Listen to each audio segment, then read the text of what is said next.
ملاحظہ فرمائیے عزیزو، کتاب العقد الفرید تالیف ابن عبد ربہ الاندلسی، یہ معاصر ہیں ابن عبد ربہ، ظاہراً معاصر ہیں ابن جریر طبری کے، یعنی 3 صدی کے اواخر کے عالم ہیں۔ جزء الرابع، چاپ دار الکتب العلمیہ، یہاں پہ ملاحظہ فرمائیے سن 1983 میں بیروت میں ایک کتاب چھپی ہے، صفحہ نمبر 123، اور یہ واقعہ کئی کتابوں میں موجود ہے عزیزو۔ یہ جو مکالمہ ہے عمرو بن العاص ابن نابغہ اور عمر بن الخطاب کے درمیان، یہ کئی کتابوں میں موجود ہے۔ ملاحظہ فرمائیے، اور میں آپ کو ایک پس منظر بتاؤں کہ عمرو بن العاص خود ایک سردار کا بیٹا ہے، اس کا باپ جو ہے عاص بن وائل السہمی، وہ واقعاً قریش کے سرداروں میں سے ایک سردار تھا، یعنی خود یہ ادعا کر سکتا ہے کہ میں قریش کے امراء میں سے، قریش کے شرفاء میں سے ہوں، اور یہ بہت ہی تیز آدمی تھا، بہت ہی چالاک، بہت ہی سیاستدان، اور بہت ہی عجیب و غریب، ان کو دہات العرب کہتے ہیں، دہات العرب، جو عرب میں بہت ہی ذہین اور بہت ہی چالاک اور شاطر قسم کے لوگ تھے، ان میں سے ایک یہی عمرو بن العاص ہے۔ یہ عمرو بن العاص خود اپنے آپ کو شریف سمجھتا تھا، یہ اونچے خاندان کا آدمی تھا، عمر کو یہ تو کچھ نہیں سمجھتا تھا نا، یہ تو عمر کا تو ابھی آپ آئے گا داستان۔ لیکن یہ ہوا کہ عمر خلیفہ بننے کے بعد عمر نے اس کو اپنا کیا بنایا، عمر نے اپنا اس کو گورنر بنایا مصر پر۔ بہرحال ملاحظہ، اب یہ بات آپ کی ذہن میں رہے کہ ان کے درمیان یہ علاقہ ہے کہ عمر کو وہ حقیر سمجھتا ہے، اس لیے کہ عمر ایک نیچے درجے کے خاندان کا ہے، اور وہ خود کیا ہے، وہ خود سردار زادہ ہے عمرو بن العاص۔ اور اب دنیا بدل چکا ہے، وہ مشکل کیا ہے، مشکل یہ ہے کہ عمر جو ہے اس کا باس بن چکا ہے، اس کا بادشاہ بن چکا ہے، پورے مڈل ایسٹ پہ اس کی حکومت ہے، اور یہ اس کا ایک گورنر ہے، ٹھیک ہے نا۔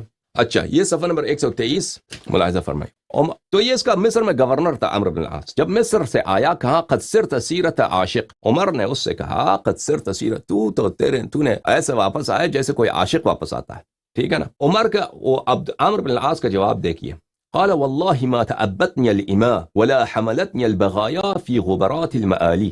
اچھا دیکھیں، التعریض الکنایۃ اصرح من التصریح، الکنایۃ ابلغ من التصریح، کنایہ جو ہے تصریح سے ابلغ ہوتا ہے، بلیغ تر ہوتا ہے۔ مثلا آپ ایک شخص کے بخیل شخص کے پاس بیٹھتے ہیں اور کہتے ہیں الحمدللہ الذی جعلنی لم یجعلنی بخیلا، میں اللہ کا شکر ادا کرتا ہوں کہ اللہ نے مجھے بخیل نہیں بنایا، تو کیا مطلب ہے کہ یہ بخیل ہے نا۔ بہت سارے جملے ہیں جو کنایے پہ کہے جاتے ہیں، اور اس کو اہل ادب جانتے ہیں کہ یہ کنایہ ہے، اس سے مراد کچھ اور ہے۔ اس نے کہا کہ خدا کی قسم مجھے کنیزوں نے اپنے بغل کے نیچے گود میں نہیں لیا ہے، میں کوئی کنیز زیادہ نہیں ہوں۔ ولا حملتنی البغایا فی غبرات المعالی، غبرات المعالی، غبر کہتے ہیں بقیہ کو، معالی کہتے ہیں حیض کا جو ٹکا ہوتا ہے نا، حیض کا جو کپڑا ہوتا ہے، وہ جو عورتیں حیض کے وقت کپڑے کو کیا کرتے ہیں، کپڑے کو اپنے فرج پہ لگتے ہیں تاکہ خون زمین پہ نہ گرے، کپڑے خراب نہ ہو۔ تو حیض کے کپڑوں کے حیض کے جو کپڑے کے جو اس کے جو پوسیدہ ہو جاتے ہیں، اس کے کچھ حصے بچ جاتے ہیں، کہتے ہیں ولا حملتنی البغایا فی غبرات المعالی، مجھے بغایا زانیہ عورتوں نے اپنے حیض کے خرقوں میں، اپنے حیض کے کپڑوں میں انہوں نے مجھے ریپ نہیں کیا ہے، مجھے حمل نہیں کیا ہے۔ تو اس کا جواب سن کر اس نے کس کو اشارہ مارا ہے؟ بہرحال وہ عمر کے جواب سے پتہ چلتا ہے۔ عمر نے کہا واللہ ما هذا جواب کلامی الذی سألتک عنہ، عمر نے کہا تو نے یہ کیا جواب دیا مجھے، خدا کی قسم تو نے کیا مجھے جواب دیا ہے، میں نے تجھے یہی کہا تھا، میں نے تو تجھے کہا کہ تو عاشق کی طرح ہے، تو مجھے کیا کہا، یہ اس سے کیا ربط، تو مجھے کیا کہا تو نے مجھے۔ پھر عمر کیا کہتا ہے وَإِنَّ الدِّجَاجَ لَتَفْحَصُ فِي الرُّمَادِ فَتَضَعُ لِغَيْرِ الْفَحْلِ، عمر نے کہا کہ سن لو، پھر تو نے مجھے کچھ کہا ہے تو میری بھی جواب سن لو۔ کہا کہ مرغی خاکستر میں جگہ ڈھونڈتی ہے، انڈا رکھنے کے لیے نرم جگہ ہو تاکہ وہاں پہ انڈا رکھ دے، مرغی جو ہے خاکستر میں ڈھونڈتی ہے کہ انڈا رکھ دے، فتضع لغیر الفحل، اور وہ انڈا تو رکھتی ہے لیکن اب اس کا جو مرغہ ہے وہ انڈا اس کے اب مرغے کا نہیں ہے، سمجھ میں آ رہی نا بات، یعنی مرغی نے زنا کیا ہے مرغی نے زنا کیا ہے وہ، اور جو انڈا بنا ہے وہ مرغے اس کے اپنے مرغے کا نہیں، کسی اور مرغے کا ہے۔ والبیضۃ منسوبۃ الی طرقها، اور لوگ سمجھتے ہیں کہ یہ انڈا کس کا ہے، یہ انڈا اس کے اپنے کس کا ہے، اس کے اپنے مرغے کا ہے. تو یہ اس نے کیا کہا، عمر نے اس کو کیا کہا، کیونکہ عمرو بن العاص کا ریکارڈ ابھی ہم آپ کو دکھائیں گے نا، کیونکہ وہ اس کی والدہ جو ہے نابغہ، وہ اس کی ریکارڈ بہت خراب ہے، عمرو بن العاص کی جو ماں ہے.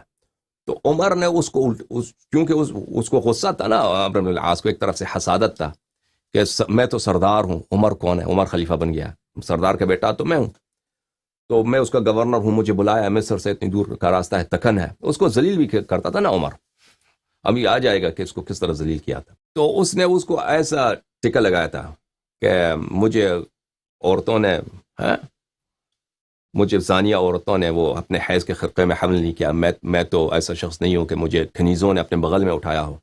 تو اس کے جواب میں عمر نے یہ جملہ کہا. عمر کا اشارہ کس بات کی طرف ہے وہ بھی آ جائے گا. اچھا، وقام عمر فدخل، عمر چلا گیا وہاں سے، فقال عمر لقد فحش علينا امیر الفاسقین. عمر چلا گیا تو عمر نے، عمرو بن العاص نے کہا کہ عمر نے مجھے بہت بری طرح ہماری بے عزتی کی ہے اور مجھے گالی دی ہے. تو ملاحظہ فرمائیے عزیزو، کتاب لسان العرب لابن منظور الافریقی، چھاپ دار صادر بیروت.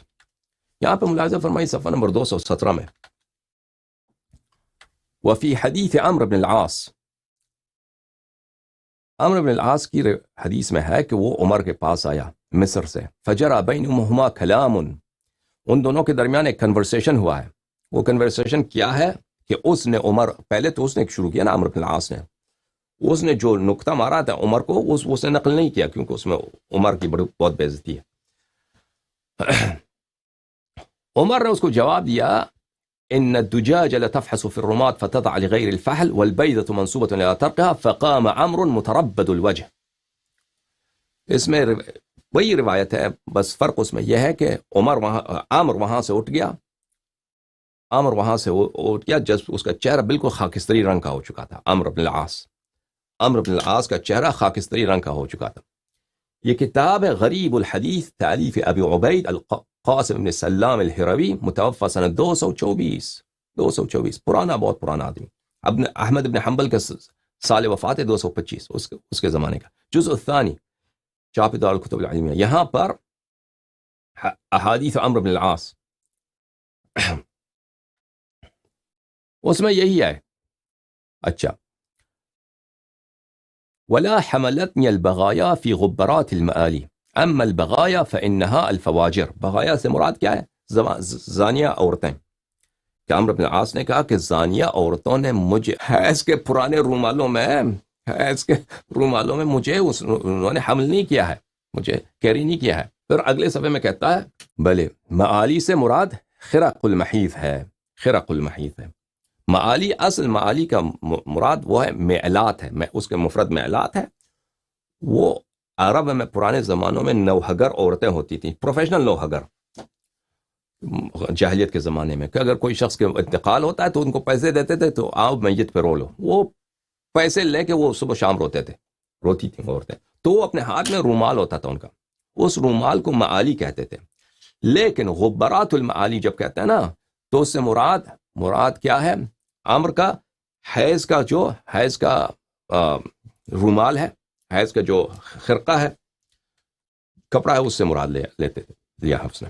یہ الغریبین فی القرآن والحدیث تالیف ابو عبید ابن محمد الہروی صاحب الازہری، متوفى سنہ 410، جزء الاول، چھاپ مکہ المکرمہ الریاض، سنہ 1999 میں.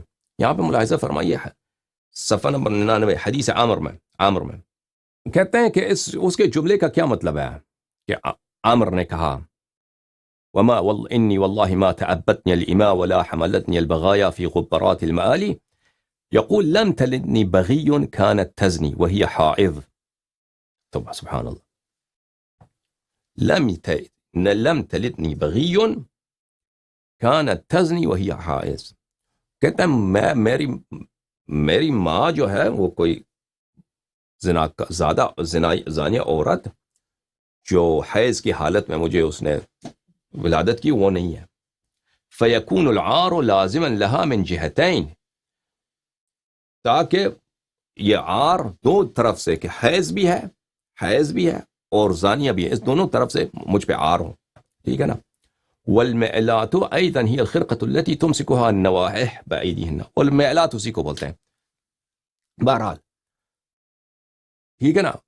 عمرو بن العاص نے جو ٹکا مارا ہے اس سے مراد اس کا کون تھا آپ خود سمجھ سکتے ہیں بخوبی عمر کے اپنے جواب سے، کہ عمر نے فوراً اس پہ حملہ کر دیا کہ جو ہے مرغا جو ہے کیا کرتا ہے، مرغا انڈا دیتا ہے، مرغی انڈا دیتی ہے خاکستر میں اور مرغا کوئی اور ہے اور لوگ سمجھتے ہیں کسی اور مرغے کا ہے. اچھا اس سے مراد عمر کا کیا تھا؟ وہ بات تو پتہ چل گیا نا کہ عمر نے کیا کہا ہے. اب عمر نے کیوں ایسا جملہ بولا ہے کہ اس کے بعد عمرو بن العاص اٹھ گیا وہاں سے اور کہا کہ اس نے مجھے گالی دیا، اور اب عمر نے مجھے گالی دیا اور اس کے چہرہ خاکستری رنگ کا ہو چکا تھا، چہرہ سفید ہو چکا تھا اس کا، عمرو بن العاص کا شرمندہ ہو چکا تھا. ٹھیک ہے نا. ملاحظہ فرمائیے کتاب طبقات النصابیین تالیف بکر ابو زید، چاپ دار الرشد ریاض، سنہ 1987 میں چھپی ہے، ریاض سعودی عرب میں. یہاں پہ ملاحظہ فرمائیے صفحہ نمبر 111. نصاب بہت بڑے نصابوں میں سے ایک ہیں جناب زمخشری، نصابۃ العرب ابو القاسم محمود ابن عمر الزمخشری الخوارزمی العلامہ المفسر النحوی، ادیب ہے، نحوی ہے، مفسر ہے، ٹھیک ہے نا. ان کا کتاب جو ہے کتاب البلاغہ، الفائق، اللہ آپ کا بلا کرے، اور کتاب تفسیر کشاف، یہ تو سب بہت مشہور ہے. کہا کہ علامۃ النصابۃ بارع فی عدۃ الفنون لہ کتاب الانصاب، یہ علامہ نصابہ ہے، علم نصب پہ اس کو عبور حاصل ہے، عرب کا نصابہ ہے. بہرحال یہ کتاب سیر و اعلام النبلاء تالیف الذہبی الناصبی الجزء العشرون، مجلد نمبر 20، چاپ الرسالہ.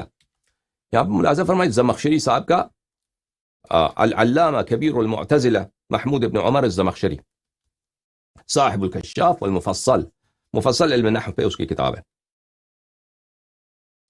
اور پھر صفحہ نمبر 155 میں وہ کہتے ہیں وَكَانَ عَلَّامَةً النَّصَّابَةً، وہ علم نصب میں، ایک علم نصب میں نصابت ہے اور علامت ہے زمخشری صاحب. اچھا یہ جب آپ کو پتہ چل گیا عزیزو، میں زمخشری کی ایک بات آپ کو سناتا ہوں، لیکن اس سے پہلے عائشہ کی ایک حدیث آپ کو سناتا ہوں کتاب بخاری سے. یہ کتاب ہے بخاری، چاپ دار احیاء التراث العربی، جو سنہ 1422 میں چھپی ہے. ملاحظہ فرمائیں یہاں پہ صفحہ نمبر 944 میں، یہ صفحے کے آخر میں اس حدیث کی ابتدا ہے، حدیث نمبر 5127، اور یہ بھی کوئی حدیث نہیں ہے، یہ حدیث کا نمبر تو دے دیا کہ 5127، یہ سب عائشہ کی باتیں ہیں، کوئی حدیث ہے نہیں. اچھا ان عائشہ اخبرت ہو، اور وہ کہتے ہیں کہ میرے خالہ عائشہ نے مجھے اس طرح خبر دیا ہے، اس نے مجھے اس طرح سنایا ہے. کیا سنایا؟ النکاح فی الجاہلیت کان علی 4 انحاء، جاہلیت کے زمانے میں 4 قسم کے نکاح ہوتے تھے. فنکاح منها نکاح الناس اليوم، وہ ایک نکاح تھا جو شریف لوگوں کا تھا، جو ایسے آج ہے کہ ایک مرد جا کے کسی عورت کی خواستگاری کرتا ہے، رشتہ مانگتا ہے، شادی ہو جاتی ہے، آپس میں رہتے ہیں، بچے پیدا ہوتے ہیں، ٹھیک ہے نا. یہ ایک ہے. نکاح آخر، ایک نکاح ہے، یہ اس طرح ہوتا تھا کہ اس کو بولتے ہیں نکاح الاستبضاء. نکاح الاستبضاء، استبضاء بولتے ہیں کہ کسی شخص سے نسل لینا. وہ کس طرح ہوتا تھا؟ عائشہ کہتی ہیں کہ شوہر اپنے عورت سے شوہر کا عورت ہے، ٹھیک ہے، وائف ہے، زوجہ ہے، جب وہ حیض ہو جاتی، حیض سے پاک ہو جاتی، تو اس کے ساتھ وہ نزدیکی نہیں کرتا، اس کے ساتھ وہ ہم بستر نہیں ہوتا، اور اس سے کہتا ہے ارسلی الی فلان فاستبضعی منہ ويعتزلها زوجها ولا يمسها ابدا حتى يتبين حملها من ذلك الرجل الذي تستبضع منه. جب وہ اس حیض سے پاک ہوتی ہے تو اس کے ساتھ ہم بستر نہیں ہوتا، اس سے کہتا ہے جاؤ فلانے شخص کے پاس اور اس سے میرے لیے حاملہ بن جاؤ، اس سے میرے لیے کیا کرو، نسل کسب کرو. یہ عرب کرتے تھے، ٹھیک ہے نا. عائشہ کہہ رہی اس سے میرے لیے تم کیا کرو، حاملہ بن جاؤ، میرے لیے بیٹا بناؤ فلان مرد سے. اور وہ جاتی تھی وہاں پر اس شخص کے ساتھ مثلا کچھ جو اپنا منہ کالا کرتی تھی، اور واپس آتی تھی تو اس وقت تک کہ یقین ہو جائے کہ واقعاً حاملہ ہو چکی ہے، اس کا شوہر اس کے ساتھ ہم بستر نہیں ہوتا تھا. ٹھیک ہے نا. وہ یہ کس لیے کرتے تھے؟ انما يفعل ذلك رغبة في نجابة الولد. یہ اس لیے کہتے تھے کہ ہمیں نجیب اچھا فرزند نصیب ہو. کوئی شخص خوبصورت ہے مثلا شہر میں، ٹھیک ہے نا، کوئی شخص بڑا لمبا چوڑا آدمی ہے، کہتے ہیں کہ اس سے نسل لینا ہم نے، تو اپنے عورت کو اس طرح بیچ دیتے اور خود اس سے بستر نہیں ہوتے تھے اس وقت تک کہ وہ عورت کیا ہو جائے، حاملہ ہو جائے. یہ نکاح الاستبزاء ہے. اچھا ایک اور نکاح ہے، نکاح الرحت، نکاح آخر، تیسرا نکاح. يجتمع الرحت ما دون العشرة فيدخلون على المرأة كلهم يصيبها، فإذا حملت ووضعت ومر عليها ليالي بعد أن تضع حملها أرسلت إليهم. کہتے ہیں کہ تیسرا نکاح یہ ہے کہ 10 سے کم تر، 10 سے زیادہ نہیں، 10 سے کم تر 9 8 مرد ایک عورت پہ سب جو ہے وہ کیا کرتے تھے، جمع کر دیتے ہیں. پھر وہ حاملہ بنتی تھی اور پھر وہ جب اس کا فرزند پیدا ہوتا تھا تو اس کو عورت اپنے بچے کو بیچتی تھی کہ ان مردوں کے ساتھ 8 9 جتنے اس کے تھے بوائے فرینڈز تھے. تو کسی کو حق نہیں ہوتا تھا کہ کہہ دے کہ یہ میرا فرزند نہیں ہے. حتی یجتمع علیہا، سب آتے تھے اس عورت کے پاس. تقول لهم قد عرفتم الذي كان من امركم وقد ولدت فهو ابنك يا فلان، تسمي من احبت باسمه فيلحق به ولدها لا يستطيع ان يمتنع به الرجل. پر جب میٹنگ ہوتا تھا نا وہ 10 آدمیوں کا، عورت کہتی تھی کہ آپ سب کو یاد ہے کہ آپ سب نے میرے ساتھ مل کے یہ کام کیا، اب میرا بچہ پیدا ہو گیا تو اب سن لو یہ بچہ فلان آدمی کا ہے، یہ بچہ فلانے کا. وہ عورت جس کو پسند کرتی، جو بوائے فرینڈ اس کو پسند ہے، کہتے ہیں اس کا بیٹا، پر کسی کو حق نہیں تھا کہ اس کے ساتھ نزاع کرے کہ میرا بیٹا نہیں ہے. ٹھیک ہے نا. اور پھر ایک اور نکاح بھی ہے، نکاح الرابع، وہ 10 سے زیادہ کا ہے وہ 10 سے زیادہ کا ہے. جو وہ جن کی بھائی اور ایسے بھی عورتیں ہوتی تھیں تو 10 سے زیادہ مرد اس کے ساتھ کرو، پر اس کا فرزند جب پیدا ہوتا ہے تو اس کے لیے تو مشکل ہے کہ 10 وہ کتنے 50 آدمی نے اس کے ساتھ کیا ہے، پتہ نہیں، میٹنگ بلائے. میٹنگ تو نہیں ہو سکتا، پر اس کے لیے قیافہ شناس شخص کو بلاتے کہ تم دیکھ لو کہ یہ کس کا ہے. پر وہ قیافہ کہتے ہیں کہ بچہ کا شکل فلانے سے ملتا ہے، تو پھر کہتے ہیں کہ چلو اسی کا فرزند ہے. ٹھیک ہے نا. اب یہ جب پتہ چل گیا، یہ آپ کے پاس آ گیا، تو آپ چلتے ہیں زمخشری جو علامہ نصابہ ہے، نصابۃ العرب، یہ کتاب ربیع الابرار فی نصوص الاخبار، تالیف محمود بن عمر الزمخشری، الجزء الرابع، چھاپ مؤسسۃ العالمی للمطبوعات. یہاں پہ صفحہ نمبر 275 میں ملاحظہ فرمائیے.